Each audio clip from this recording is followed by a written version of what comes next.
This Friday, the Dodgers had their World Series celebration ceremony before their game against the Arizona Diamondbacks.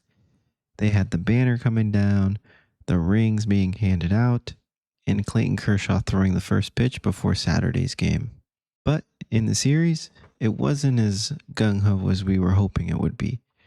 In fact, the Dodgers trailed every single game by multiple runs and somehow came back and won all of them, quickly coming to be known as the comeback kings of 2026. I want to start in reverse. I want to start by talking about Game 3 and how Will Smith, the birthday hero, had a massive game-deciding swing. It was the bottom of the 8th, Dodgers trailing by 1 on, 2 outs. Will Smith was 0 for 3 today so far. On his birthday, in his bobblehead night, what does he do?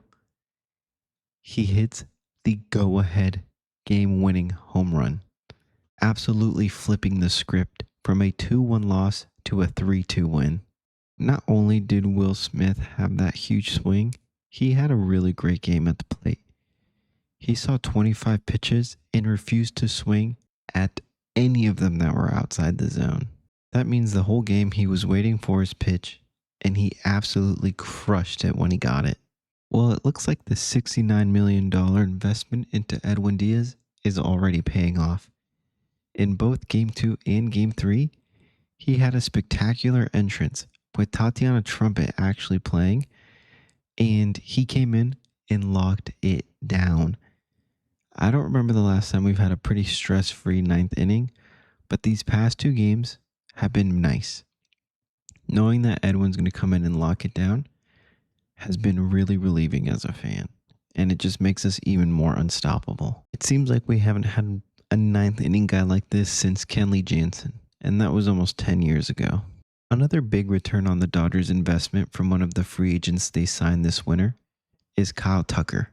Kyle Tucker is doing everything right on the baseball field. He's robbing home runs when he's fielding. He's making assists to get runners out at third and home, completely changing the momentum of the game. It was huge because the Dodgers were either tied or losing at that point in the game. He's also showing that he's willing to create chaos on the base paths, already recording 2 steals in these 3 games played.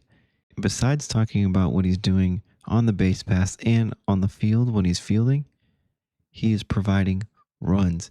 He has batted multiple runners in Game 2, batted the go-ahead run in.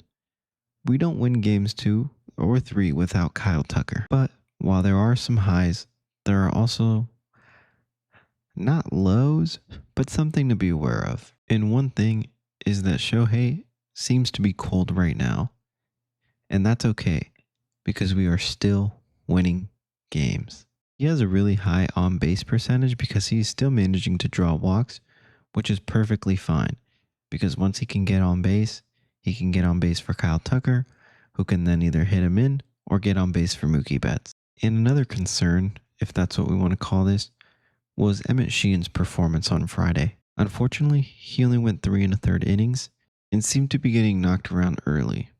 He was able to generate whiffs with his fastball and slider, but when the D-backs didn't swing and miss, they were creating damage. They were hitting the ball really hard and managing to get on base. Luckily, bouncing back from Game 2 was the bullpen. We really saw a bunch of different guys on Friday, and everyone looked good.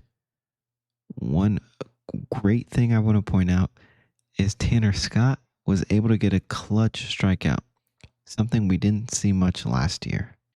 In Game 2, it seemed like Mookie Betts is benefiting from having Kyle Tucker bat in front of him.